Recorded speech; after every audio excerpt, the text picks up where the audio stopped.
मंत्री दिल्ली में 27 साल बाद वापसी की है बीजेपी ने, क्या इसीलिए इतनी खुशी है कार्यकर्ताओं को। जीत दिल्ली की और जश्न मुजफ्फरनगर में शिव चौक पे, ये विकास की जीत है। मैं भी दिल्ली के चुनाव में था। एक बात इस बार विशेष रूप से थी कि जनता विकास चाहती है, डेवलपमेंट। हो सकता है कुछ दिन के लिए कुछ और बातें हो जाएं, लेकिन जब दिल्ली चुनाव में थे तो हर जगह एक ही बात थी, टूटी हुई सड़कें थी, सीवरेज सिस्टम नहीं था, पानी नहीं था। तो जनता ने इस बार का चुनाव डेवलपमेंट में चुनाव दिल्ली का हुआ है, और पहली बार बहुत साल बाद दिल्ली में विकास के नाम पर चुनाव हुआ है। और जब जब विकास की बात होगी, जब जब डेवलपमेंट पर हम चलेंगे, तो सिर्फ एक ही पार्टी है जो इसके बारे में बात करती है, वो है भारतीय जनता पार्टी।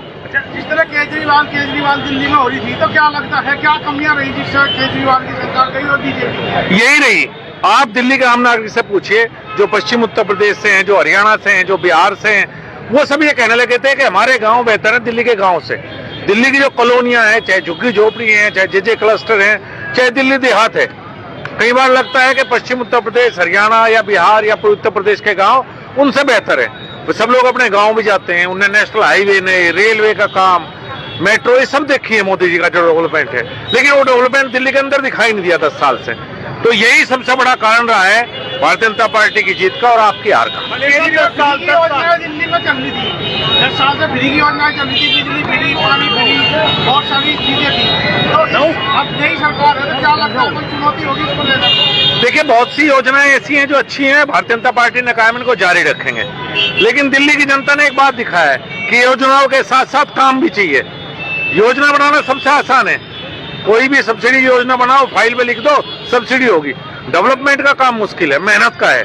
तो भारतीय जनता पार्टी का प्लस पॉइंट यह है कि भारतीय जनता पार्टी कमजोर वर्ग है, उनको किसान, मजदूर या कमजोर वर्ग को सब्सिडी और सुविधाएं भी देती है, लेकिन साथ के साथ देश के डेवलपमेंट की बात भी भारतीय जनता पार्टी करती है। केजरीवाल यमुना साफ नहीं कर पाए, अब आपको मौका मिला है, कब तक साफ हो पाएगी? देखिए, मुझे लगता है, मुझे उम्मीद है कि काम होगा, चाहे वो पानी का फ्रंट हो, चाहे सीवर का फ्रंट हो, चाहे यमुना, जो बहुत बड़ा मुद्दा था इस चुनाव का।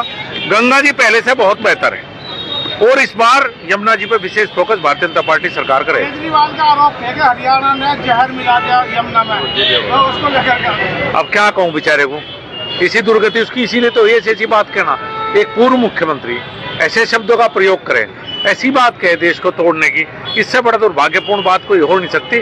शायद इसी का फल उन्हें मिला है। आपने कितनी सीटों पर प्रचार किया वहाँ? मैं तो मेरे विचार से 2 महीने से दिल्ली हूँ, तो शायद 30-35 सीटों पर तो गया ही हूँगा। सीएम पद में कितने लोग? भाई अभी हिसाब नहीं लगाया, भारतीय जनता पार्टी जीती है, हम नहीं जीतते, पूरी भाजपा जीती है, कार्यकर्ताओं ने जिताई है। सीएम पद की दौड़ में कितने कैंडिडेट हैं सामने? ये मुझे कैसे पता हो सकता है? जो पार्टी तय करेगी वो मुख्यमंत्री होगा। आपने सारी दिल्ली में जो प्रचार किया वो भी एक जीत का फैक्टर रहा है। नहीं, मेरा कोई, मैं पिछले 2 चुनाव में भी दिल्ली का सह प्रभारी था, ये गलतफहमी मुझे बिल्कुल नहीं है। ये जीत भारतीय जनता पार्टी के कार्यकर्ताओं की जीत। जिस तरह प्रवेश वर्मा का नाम चर्चाओं में है और केजरीवाल को हरा है जो दिल्ली में, जिसके नाम पर आम आदमी पार्टी चुनाव लड़ रही थी, तो उसको लेकर क्या लगता है कि प्रवेश वर्मा को मौका मिल सकता है? आप और मैं दोनों शायद उसका फायदा चाहते होंगे, इसलिए कोई जवाब देना ठीक नहीं है।